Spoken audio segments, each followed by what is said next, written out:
한번 따라 하실까요? 하나님을 주인 삼는 것이 능력입니다.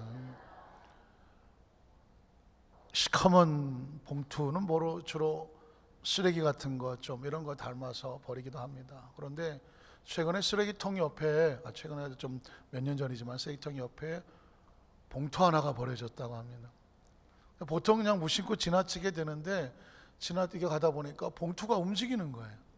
그 안에 뭐가 꿈틀거리는 것입니다. 그래서 그냥 지나치지 아니하고 그 시커먼 봉투를 열어봤더니 그 안에 강아지 한 마리가 꿈틀거리고 있습니다. 아마도 어떤 사람이 그 강아지를 쓰레기 봉투에 담아서 쓰레기통에 버린 것입니다. 근데 더 심각한 것은 뭐냐면 그 강아지를 보니까 네 발에 고무줄로 칭칭 감아놔갖고 피가 철철 흐르는데 다리가 끊어지게 생겼다는 것입니다. 상황이 급박하니까 그걸 집으로 가져갈 수는 없지 않습니까? 그거를 경찰서로 가져갔습니다. 경찰에서 그걸 보고 그 동물병원으로 이송을 해주고 병원에서 치료를 해서 겨우 목숨을 건졌습니다. 목숨을 건졌는데 다리는 구하지를 못했습니다. 왜냐하면 뼈가 허옇게 드러나고 이미 벌써 괴사 상태가 돼가서 네 다리를 절단해버리고 말았습니다. 강아지가 네 다리가 절단이 됐으니 그거 어떻게 하겠습니까? 누가 데려다가 키우겠습니까? 근데 SNS에서 그것이 퍼져나가서 인터넷상에서 미국에서 한 사람이 그 강아지를 나에게 보내달라고 했습니다. 내가 입양을 하겠다. 그래서 미국으로 강아지가 절차를 밟아서 입양이 되어졌고 그 미국에서 그 강아지를 입양한 사람은 정성껏 키웁니다.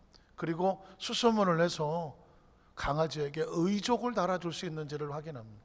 그런 결국 의족을 달아줍니다. 다리가 생긴 것이죠. 버려졌던 강아지는 새로운 주인을 만나서 의족을 달고 건강하게 잘 달아서 지금은 이런 모습을 하고 있습니다. 사진을 보일까요? 이렇게 하고 있습니다. 강아지였던 그 다리가 잘려졌던 강아지가 지금 다리가 좀 뭔가 특별하지 않습니까? 뭘 달았을까요? 의족을 달았습니다. 그리고 건강하게 잘 달아서 이렇게 컸습니다. 눈빛도 보니까 행복해 보이지 않습니까? 제가 이 사진을 보면서 참 말 못하는 강아지, 지금은 반려견 시대라고 말하지만 그런 이 개도 잘못된 주인을 만나니까 사지가 절단나고 쓰레기통에 버려지더라고요.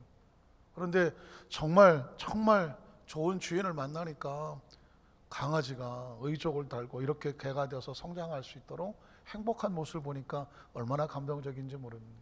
사랑하는 성도 여러분, 삶 속에 누군가를 잘 만난다는 것은 얼마나 귀하고 감사한 것인지 모릅니다. 인생의 삶 속에 우리는 주인이라는 단어가 낯설죠. 사람은 자기가 주인을 해봤지만 누구 밑에 가서 종으로 있어 본 적이 없기 때문에 주인이라는 단어가 낯설지만 우리의 존재 자체가 어떻게 만들어졌느냐라는 관점에서 보면 우리는 창조주 하나님을 기억해내지 않을 수가 없습니다. 성경은 사실상 우리에게 하나님의 주인 되심을 선포하고 있는 것입니다. 오늘 성경 본문 이사야 43장 1절에 보니까 야곱은 이스라엘의 별명을 말하는 것입니다. 야곱아, 너를 창조하신 하나님의 존재를 이렇게 시작합니다. 너를 창조하신 야훼께서 지금 말씀하시느니라. 이스라엘아, 역시 이스라엘 백성을 말하는 거죠. 너를 뭐 하셨다고 말합니까? 지으신 이가 말씀합니다. 하나님께서 우리에게 자신의 존재를 드러낼 때 우리를 창조하신 하나님, 우리를 지으신 하나님 이렇게 말씀합니다. 그 하나님께서 자신을 이렇게 밝힌 다음에 이렇게 말씀하시죠. 그 다음을 보면 너는 두려워하지 말라는, 너는 버려진 존재, 그리고 아무도 돌보는 사람이 없는 존재가 아니라 하나님께서 창조주가 되셔서 지으셨으니 너는 두려워하지 말아라. 내가 너를 구속하였고 내가 너를 지명하여 불렀나니 너는 내 것이라. 하나님의 소유가 있다는 것이 얼마나 감사합니까? 그 네 다리가 잘려진 상황에 대해서 쓰레기에 버려졌던 그 강아지는 주인을 잃고 얼마나 처절했겠습니까? 얼마나 버려진다는 것은 얼마나 무서운 일인지 모릅니다. 그런데 우리의 존재 자체 하나님은 우리를 버려진 존재로 말하지 않습니다. 내가 너를 지었고 내가 너를 만들어서 너는 내 것이라고 말합니다. 소유를 말하는 것입니다. 성경 속에서 하나님의 주인 되심을 몇 가지 모습을 찾아봤더니 첫 번째는 이렇습니다. 하나님은 우리의 생명을 지으신 창조자 하나님이다. 이건 끊임없이 우리가 기억해내고 가슴에 두셔야 됩니다. 한번 따라가실까요? 하나님은 우리의 생명을 지으신 주인이십니다. 전 이게 얼마나 감사한지 모릅니다. 제가 제일 듣기 싫은 소리가 뭐냐면, 우리나라가 전 세계 이 창조하는 어떤 이걸 반대를 해서 인간은 창조된 게 아니고 진화된 거다 하면서 하는 학술 발표를 듣는 것입니다. 그 사람들은 말하기를 외계에서 먼지 하나가 무슨 단세포 같이 떠돌다가 어쩌다가 지구에 그것이 정착을 하고 그것이 세포 분열을 해서 그것이 다소패가 되고 그것이 진화를 해서 뭐 원숭이를 거쳐서 사람이 됐다고 하면 이것만큼 허무한 게 없습니다. 우리의 그 출발은 존재가 먼지라는 것입니까? 아주 조그만 무슨 세포 하나가 떠돌다가 됐다는 것입니다. 이게 지금 현재까지 과학으로 밝히고 있는 인간의 존재 근원입니다. 또 하나 기분 나쁜 것은 뭐냐면, 이 지구상에 CH4라고 하는 메탄 가스가 있는데 그 가스에서 어떻게 뭐가 단세포 하나가 어쩌다가 우연히 존재를 해갖고 그게 또 진화를 해서 또 원숭이가 또 등장을 하네. 원숭이를 거쳐서 사람이 됐다고. 그게 또 진화론이라는 것입니다. 그럼 우리 존재는 무슨 가스라는 말입니까? 이것처럼 허무한 단어가 없다는 거니. 우리가 얼마나 존귀하고 소중한 존재인데 왜 과학은 여기까지밖에 만들어내질 못합니까? 왜냐하면 창조는 과학이 손댈 수가 없는 거잖아요. 하나님의 존재가. 오늘 이사야 43장 1절을 다시 한번 읽어봅니다. 하나님께서 오죽하면 이렇게 처절하고 절절하게 우리에게 우리의 존재와 가치를 가르쳐 주려고, 본질을 알려주려고 말씀하십니까? 야곱아, 너를 창조하신 야곱께서, 뒤집어 말하면 너는 우연히 된 존재가 아니라, 버려진 존재가 아니라, 떠돌아다니는 먼지도 아니고 가스도 아니라는 것입니다. 하나님께서 정확하게 만들어 놓으신 하나님의 작품이라는 거죠. 야곱께서 지금 말씀하시느니라, 이스라엘아, 너를 지으신 네가 말씀한다. 너는 버려진 존재가 아니라 주인이 있는 존재라는 것입니다. 그 말씀에 계속 이어집니다. 너는 두려워하지 말라고. 내가 너를 구속하였다. 값을 주고 사서 온전케 자유케 하셨다고. 내가 너 이름을 손가락으로 지명하여 불러서 이렇게 선포한다고. 너는 내 것이다. 한번 따라 하실까요? 너는 내 것이다. 여러분, 이 세상을 살다 보면 사람에게 속고 사람을 의지했다 환경의 여건에 재수와 운명의 팔자에 정말 한없이 내동겨치고 홀로 남은 것처럼, 마치 운명과 팔자도 나를 버린 것 같이 세상에 아무것도 없는 것 같은 공허 속에 빠질 때도 있습니다.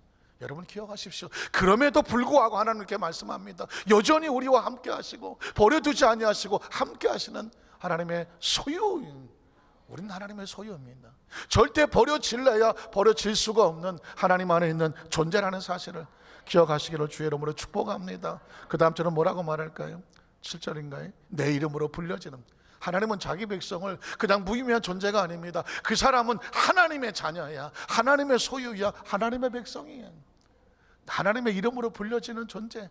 그 모든 자 곧 내가 내 영광을 위하여 모한 자를 오게 하라. 창조하냐.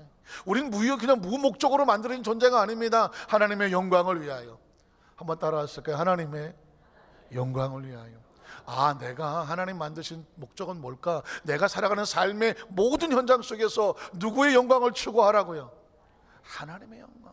제가 우리 교회 프랭카드는 For the glory of God, 하나님의 영광. 무엇을 먹든지 마시든지 하나님의 영광을 위하합니다. 왜냐하면 그가 우리를 지으셨고 우리를 만드셨기 때문입니다.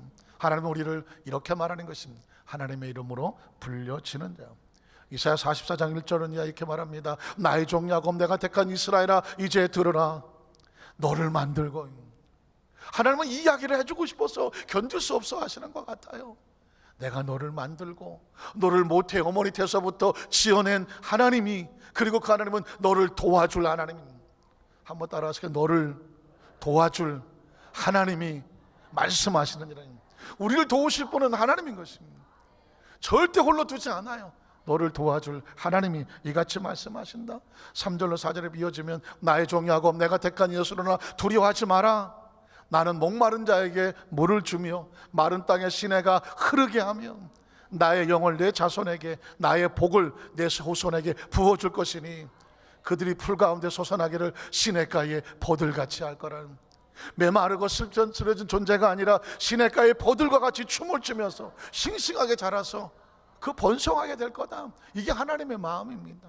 하나님 말씀은 계속 이어집니다. 창세기 1장 26절로 28절에 보면 그래서 창세기가 나오는 거죠.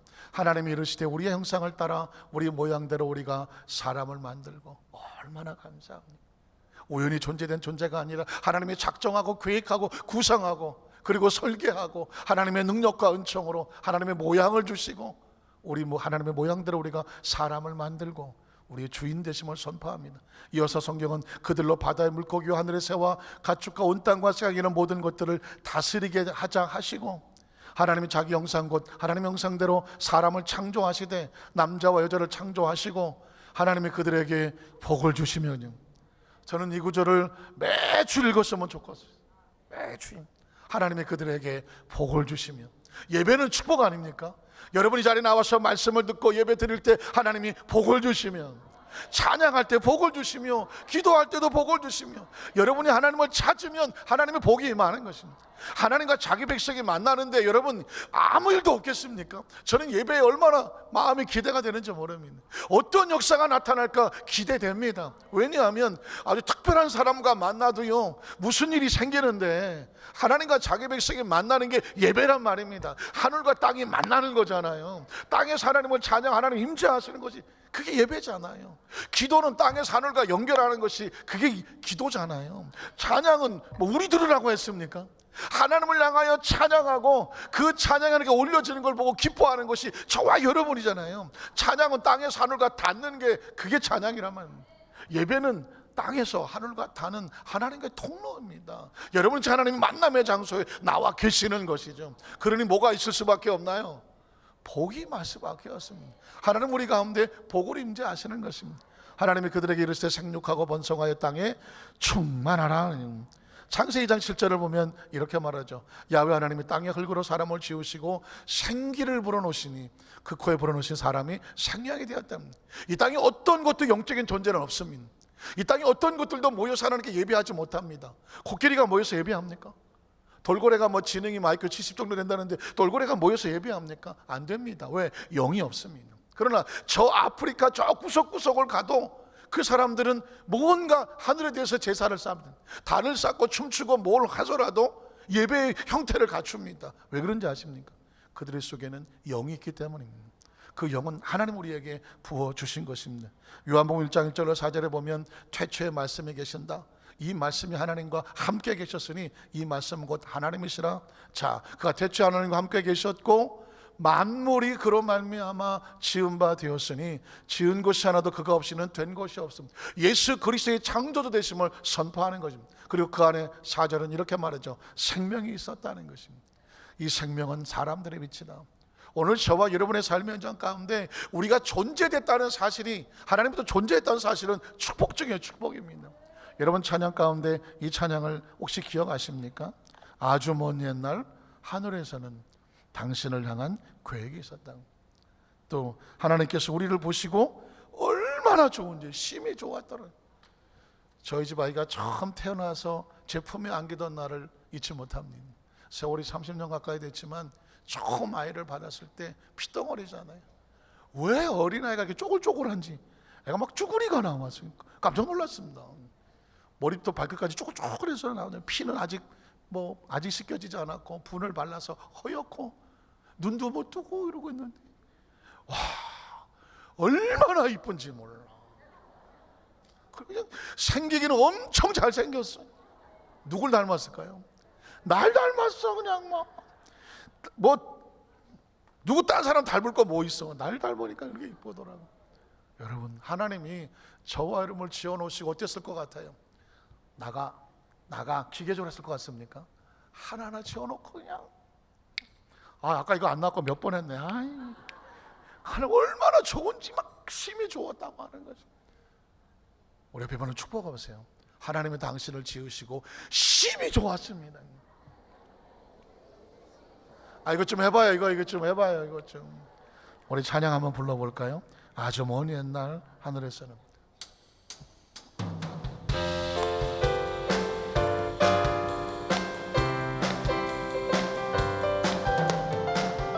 아주 먼 옛날 하늘에서는 당신을 향한 계획 있었죠. 하나님께서 준비하셨죠.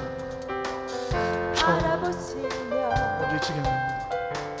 좋았더라고 말씀하셨네. 이 세상 그 무엇보다 귀하게 나의 손으로 창조하였노라.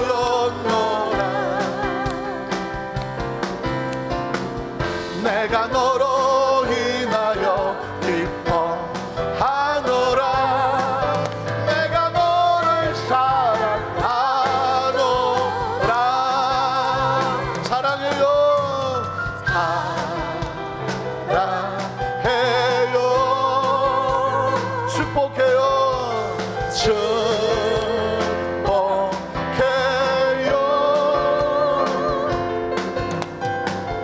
당신의 마음에 우리의 사랑을 드려. 사랑해요. 사랑해요. 사랑해요. 축복해요. 축복해요. 네. 당신의 마음에 우리의 사랑을 드려요. 우리 창조 하나님께 감사의 박수 한번 하겠습니다. 절대 잊지 말으셔야 돼요. 왜? 이 창조주 주인을 알면, 이 인식이 정확하면 우리를 결코 홀로 내버려 두지 않거든요. 그분은 그래서 두 번째로 우리에게 모든 것을 공급하시는 주인입니다. 홀로 두지 아니하고 공급하신다는. 한번 따라 하실까요? 하나님은 우리의 생명을 공급하시는 주인이십니다. 어떤 조직신학에 보면 이신론이라는 게 있습니다. 하나님은 창조하신 거 맞다. 그러나 지금은 손을 떼고 아무런 관여도 안 하신다.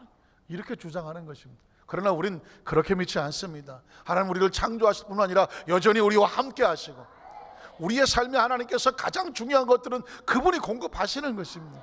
기억하십니까? 창세기 12장 1절로 4절에 보면 하나님께서 아브라함을 선택합니다. 선택하시면 책임지시는 것이죠. 하나님께서 아브라함에게 이르시되 너는 너희 고향과 친척과 아버지 집을 떠나서 내가 내게 보여줄 땅으로 가라. 이제는 내가 지시하는 땅 나와 함께 가자. 그럼 어떻게 될까요?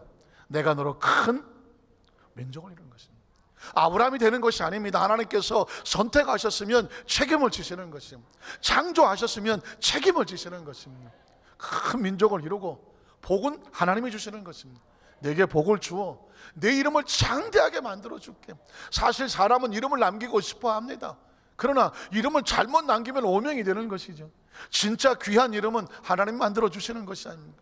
하나님이 내 이름을 장대하게 할 것이니 너는 뭐가 될 거다? 복이 될 거라는 것입니다. 우리가 어떤 복된 존재가 되려고 몸부림치는 게 아닙니다. 존재 자체가 창조하고 복을 주셨습니다. 그분이 선택하셨다면 우리를 복되게 하실 것입니다. 우리가 의식 속에, 사고 속에 이 의식이 있어야 돼요. 하나님 안에서 나는 복된 존재예요. 복 있는 존재예요. 그리고 하나님께서 복으로 만들어 가시는 존재란 말입니다. 형편과 여건과 처지가 힘들고 아직은 어려울 수 있습니다. 그러나 그 과정 속에서 하나님 합력하여 선을 이루시고 마침내 하나님께서 가장 원하시는 복된 모습으로 만들어 가실 것입니다. 우리 옆에 한번 축복하실까요? 당신 하나님 안에서 복 있는 존재입니다. 복된 존재입니다. 하나님이 만들어 가십니다. 믿으십니까? 그 다음 절을 보십시오. 성경은 계속 이어져 나갑니다. 큰 민족을 이루고 내게 복을 주어 내 이름을 장대하게 할 것이며 너는 복이 될 것이다. 너를 축복하는 자 내가 복을 내린다고 말했습니다. 복은 하늘에서부터 오는 것입니다. 너를 저주한 내가 막아 그를 저주할 거라고 말하고 있습니다. 땅의 모든 족속이 누구로 말미암아? 너로 말미암아 복을 얻을 것이다. 복은 누가 주십니까? 하나님께서 주시는 것입니다. 홀로 두고 버려두고 만들어 놓았으나 책임지지 않는 것이 아닙니다. 책임지시는 분입니다. 창세기 39장 1절 3절로 3절에 보면 2절로 3절 갈게요. 야훼께서 요셉과 함께 하십니다. 요셉의 형편과 처지가 힘들고 어려운 것은 성경을 조금 아시면 다 아시지 않습니까? 버려지고 팔려지고 남의 집 살이를 하고 재수도 없고 팔자도 사납고 요행도 없고 사방에 건덕지게 아무도 기대할 곳이 없습니다. 심지어 남의 집 살이가 낯설고 먼 타국에 가서 그거 죽을 날만 기다린 존재와 같습니다. 그런데 그의 운명은 어떻게 달라진지 아십니까? 하나님이 함께 하시고 달라지는 것입니다. 하나님이 함께 하심으로. 그 얘기는 뭘까요? 하나님이 함께 하신다면 하나님의 공급이 있는 것입니다. 하나님이 책임지시는 것입니다. 하나님 보호하시는 것입니다. 하나님께서 요셉과 함께 하심으로 그가 형통한 자가 됩니다. 왜? 하나님께서 책임지시고 열어주시니까 형통한 자가 되는 것입니다. 저는 성경에서 제일 먼저 발견한 축복의 단어가 뭐냐? 형통이라는 단어입니다. 한번 따라 하실까요? 형통. 형통. 말씀이 나오면 항상 형통이 나옵니다. 하나님이 함께 하시면 반드시 형통이 나옵니다. 형통의 뜻이 뭘까요? 길이 뚫리는 것입니다. 제가 그전에 구역예배를 드리면서 형통의 반대가 뭐냐 하냐 그랬더니 막통이라고 그러더라고요. 막통. 왜냐하면 형통은 뚫리니까 막히는, 막통은 막걸리통이 막통은 아니고 불통이죠. 불통. 통하지 않는 것입니다. 우리의 삶에 가장 가슴 아픈 일이 뭔지 아십니까? 불통이 되기 때문에, 이것도 막히고 저것도 막히기 때문에 힘듭니다. 경제적인 자금줄이 막혀도 힘들고요, 몸이 어느 기관이 막혀도 그게 걱정이지 않습니까? 그러나 진짜 중요한 축복은 뭐냐? 형통입니다. 자, 오죽하면 제가 이름 바꾸면 김형통 목사가 지금, 그런데 갑자기 그냥 형통이라고 자꾸 불러서 제가 좀 통통해지긴 했습니다만, 그러나 기억하십시오. 저는 매일 이렇게 기도합니다. 하나님, 우리 여도수 만산교회 성도들을 형통하게 하여 주시옵소서. 왜냐하면 하나님이 보장하신 것입니다. 하나님이 함께 하심으로 그가 형통한 자가 돼요. 세상은 계속 막으려고 가로막지만 하나님은 뚫어내서 마침내 요셉을 애굽의 총리가 되는 자리까지 갖다 놓으셨습니다. 그리고 다음 기도 제목이 뭔지 아십니까? 하나님, 우리 안산교회 성도 하나님께서 세워놓고 싶은 곳에, 반드시 세워놓고 싶은 곳에 세워지게 하여 주시옵소서. 중간에 어떤 것 때문에 막혀지고 주저앉는 일이 없게 하여 주시옵소서. 왜냐하면 요셉의 비전이 바로 그것이었기 때문입니다. 그의 주인 애굽 사람의 집에 있으니 어떻게 됩니까? 그의 주인이 야훼께서 그와 함께 하심을 보며 또 야훼께서 그의 범사에 뭐가 나옵니까? 형통이 나옵니다. 하나님은요, 공급하시고 형통해 하시는 축복의 토인인 줄 믿습니다. 예수님을 그 뒤로 믿으시면 아멘 하시기 바랍니다. 예수를 왜 믿느냐고요? 예수를 믿으면 하늘이 뚫리기 때문에 그렇습니다. 죄인이 예수를 믿으면 예수님 안에서 의의 축복이 임합니다. 죄사함의 축복과 함께 의를 어떻게 입습니까? 하늘에서 입는 것입니다. 사람이 누가 의롭게 합니까? 못합니다. 예수님을 믿으면 하나님의 성령이 우리 가운데 임하십니다. 성령의 뜻이 무엇이다 하십니까? 거룩한 영입니다. 거룩한 마음입니다. 거룩한 은혜입니다. 우리 마음을 생각하는 것이 얼마나 더럽습니까? 모든 만물보다 부패한 게 사람의 마음이라고 말했습니다. 정말 몰라서 그렇지 우리 마음은 하루에도 별의별 생각이 수도 없이 돌아갑니다. 그 마음을 어떻게 깨끗하게 하고 그 마음을 어떻게 잡습니까? 하나님의 성령의 거룩한 영이 들어와야 됩니다. 거룩한 영이 들어오고 거룩한 마음이 들어와야 거룩한 삶이 되고 거룩한 생각을 하고 거룩한 가치를 추구할 수 있습니다. 그건 성령님이 하시는 것입니다. 성경은 놀랍게도 예수님을 통해서 우리 가운데 완전한 치료가 선포되어 있습니다. 저가 채찍에 맞음으로 이미 너희가 나음을 입었느니라. 예수님 안에 들어오면 이제 더 이상 질병이 우리 것이 아니란 말입니다. 더 이상 우리 속에 있는 이 절망과 자질이 우리를 짓누를 수가 없습니다. 예수님은 선포합니다. 영원한 생명의 나라로 너희가 옮기워졌느니라고. 소속이 달라졌거든요. 신분이 달라졌습니다. 여러분 주장하셔야 됩니다. 질병이 다가왔을 때 이건 근거 없이 없는 불법으로 주차하는 것입니다. 때문에 견인해 가라고 말해야 됩니다.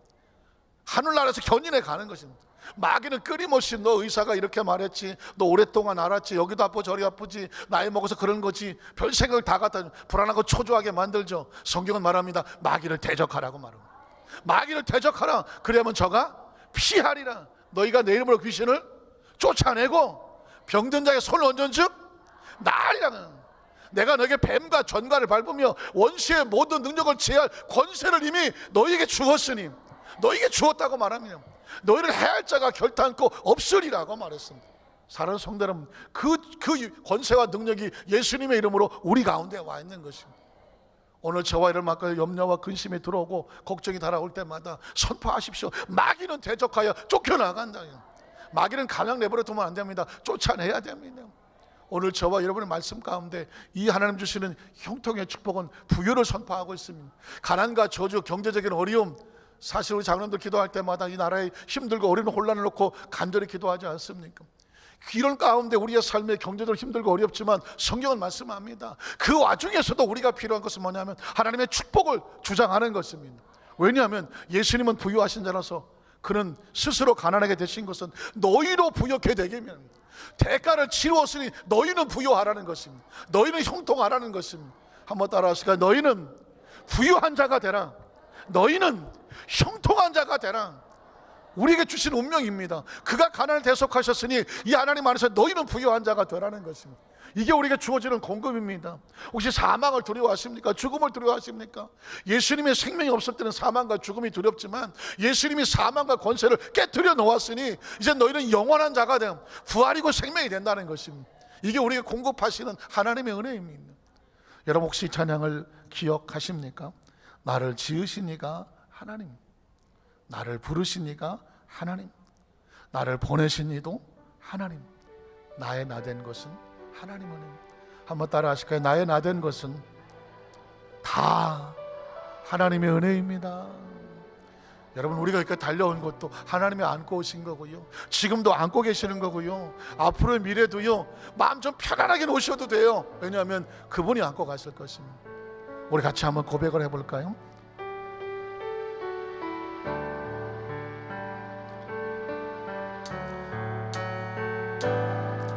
나를 지으신 이가 하나님, 나를 부르신 이가 하나님, 나를 보내신 이가 하나님, 나의 나된 것은 다 하나님 은혜라. 나의 달려갈 길 다하도록 나의 마지막 볼 다하도록 나로 그 십자가 품게 하시니 나의 나된 것은 다 하나님의 한량없는 은혜, 한량없는 은혜, 갚을 길 없는 은혜, 내 삶을 내어 사는 하나님의 은혜. 나 질서함 없이 그 땅을 밟음도 나를 붙드신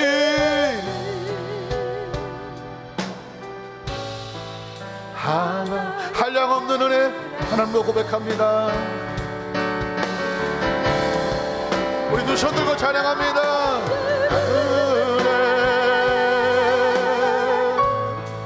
갚을 길 없는 은혜,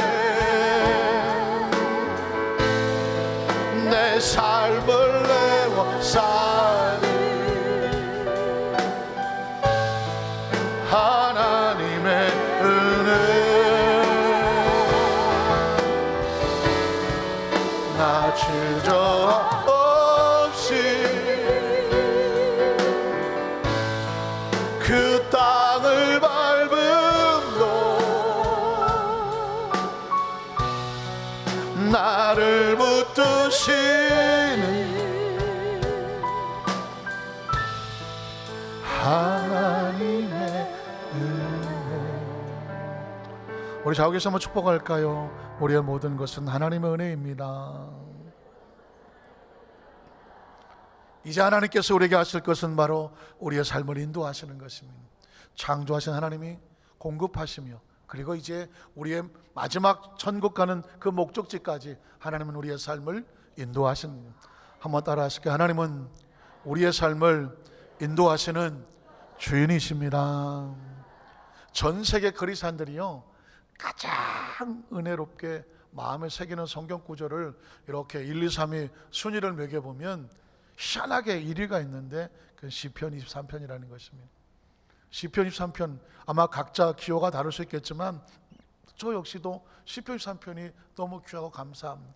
왜냐하면 시편 23편의 주제는 뭐냐면 인도하심입니다. 한번 따라 하실까요? 인도하심. 보통 1절로 6절까지 되어 있기 때문에 1절부터 읽지 않습니까? 6절의 마지막으로. 그런데 히브리 문학의 기법은, 시편은 이제 문학적인 표현을 썼으니까 기법은 뭐냐면 중앙서부터 나갑니다. 마치 양파같이 중앙에 이게 서론입니다. 그리고 양 가해가 본론이고 마지막 가해가 결론인 것입니다. 그래서 성경은 어떤 면에 볼 때는 중앙에서 읽고 그 다음을 읽고 1절과 6절을 마지막으로 읽을 때 그 속에 하고자 하는 메시지를 발견하게 되는 거예요. 그러면 시편 3편의 첫 서론은 뭐냐면 4절이죠. 4절은 이렇게 시작됩니다. 4절, 내가 사망의 음침한 골짜기에 있습니다.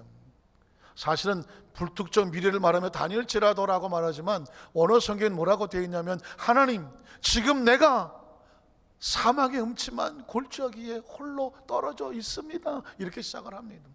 이게 인상의 모습입니다. 우리의 삶의 모습에 살다가 보면 평탄한 일만 있지 않습니다. 정말 예상치 못하고 생각지 못하게 그냥 골짜기도 아니고 사망의 골짜기에 툭 떨어져 버린 것 같은, 아무도 없이 홀로 떨어진 것 같은 그런 위기를 만날 때가 있습니다. 사실은 인간은 여기서부터 시작을 한다는 말이죠.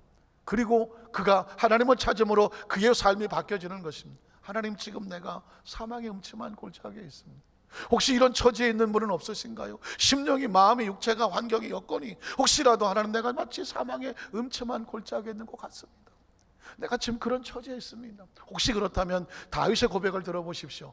내가 사망의 음침한 골짜기에 있습니다. 그러나 하나님, 내가 해를 두려워하지 않겠습니다. 사망의 음침한 골짜기에 나를 절망과 좌절에 빠지지 않게 합니다. 이유가 뭔지 아십니까?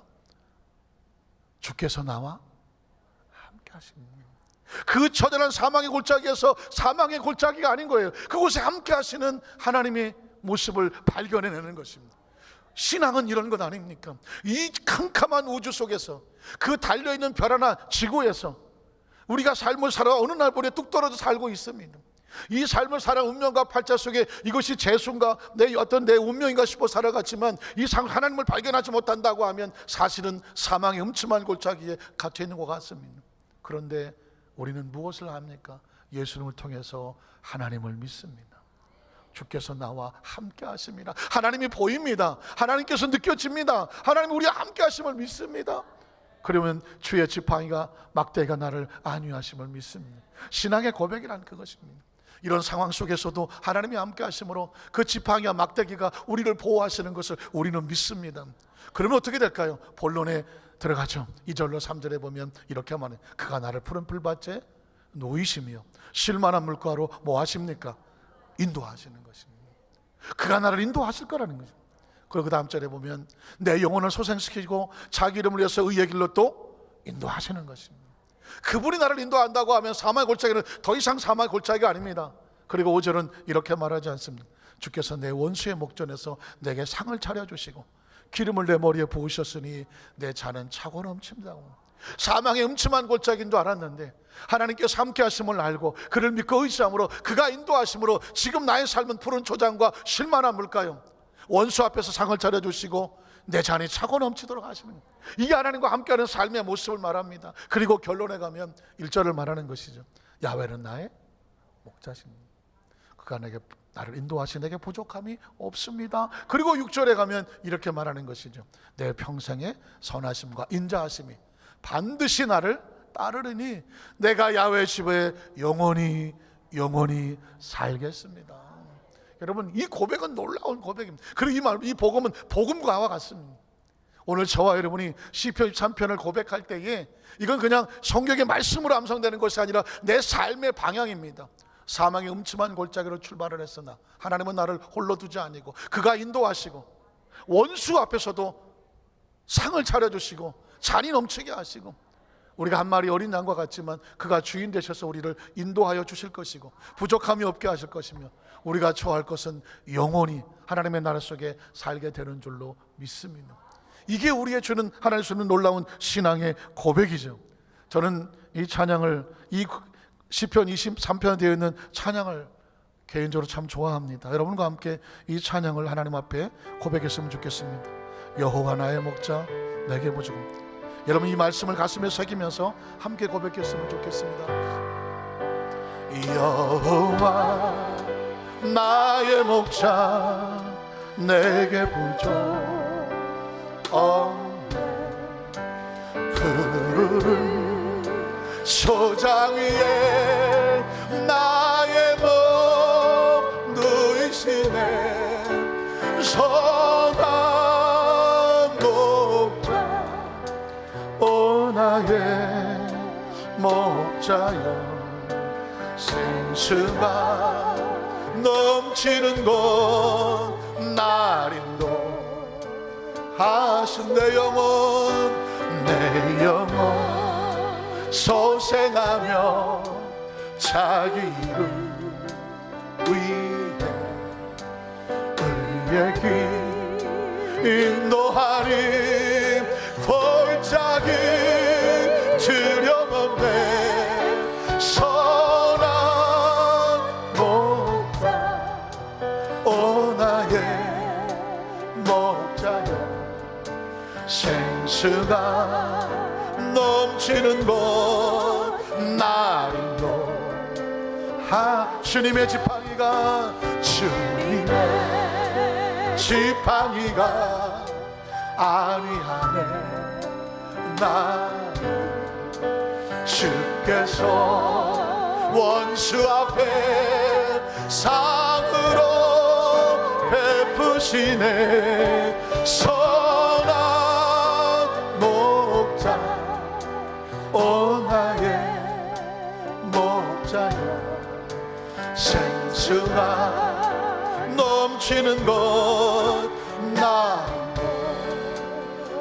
기름을 머리 위에 머리 위에 바르시는 주 평생의 선하심과 인자함 따르리니. 선한 목자 오 나의 목자여. 생수가 넘치는 곳 나. 우리 한번 두 손 들고 선한 목자 한번 고백할까요? 선한 목자 오 나의 목자여. 생수가 넘치는 곳 나를 하시네. 말씀을 정리하기를 원합니다. 슈퍼갑이라고 하는 거북이가 있습니다. 여러분 아시는 것처럼 토끼와 거북이가 달리기를 해서 누가 이겼나요? 별로 관심이 없으신 거니 거북이가 이겼습니다. 왜 이겼나요? 토끼가 중간에 잠을 잤다고 하죠. 이제 거북이는 그 동물 마을에서 스타가 됐습니다. 아니 토끼를 이겼으니 뭐 거북이는 대단한 존재가 되지 않았습니다.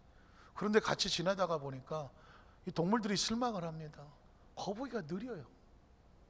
가만히 보니까 이 거북이가 빠른 게 아니었어.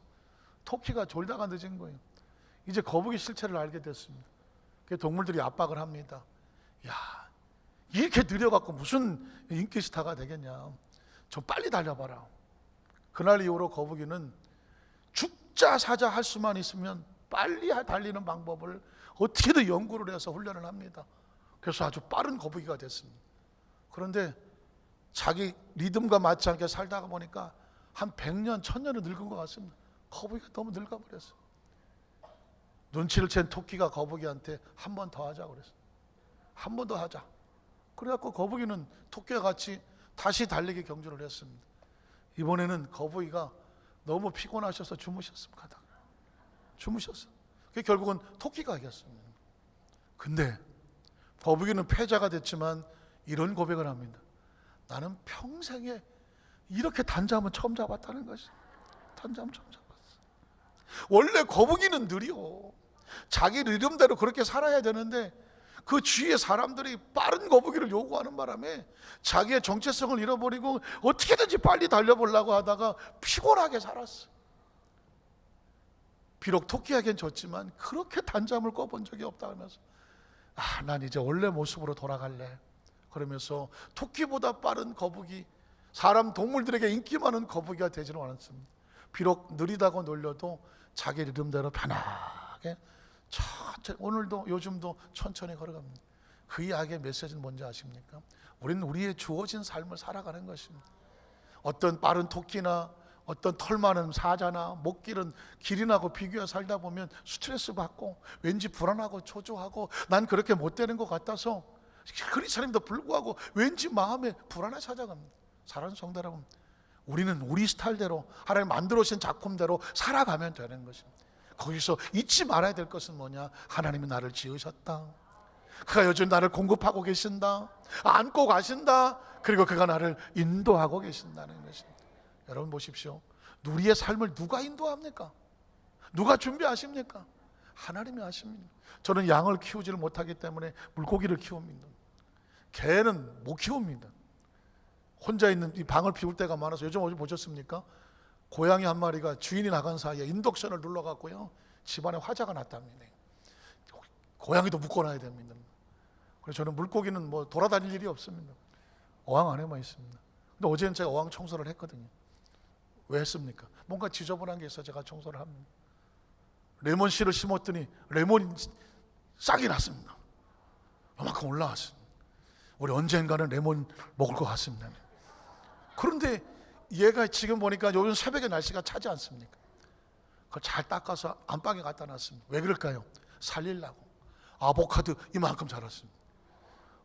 이만한 화분에다가 옮겨 놓을 겁니다. 왜냐하면 얘네들 날씨가 따뜻해지니까. 이걸 왜 하고 있습니까? 제가 주인입니다.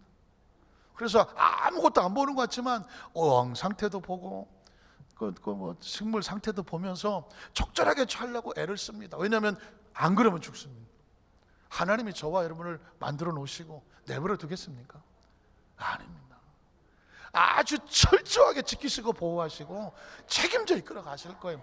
그걸 믿어주는 게 믿음이라고 말합니다. 신앙은 화려하거나 뭐 신비하거나 뭔가 요란하지 않습니다. 하나님에 대한 절대 신뢰를 가지고 따라가 주기만 하면 됩니다. 그분이 하실 것입니다.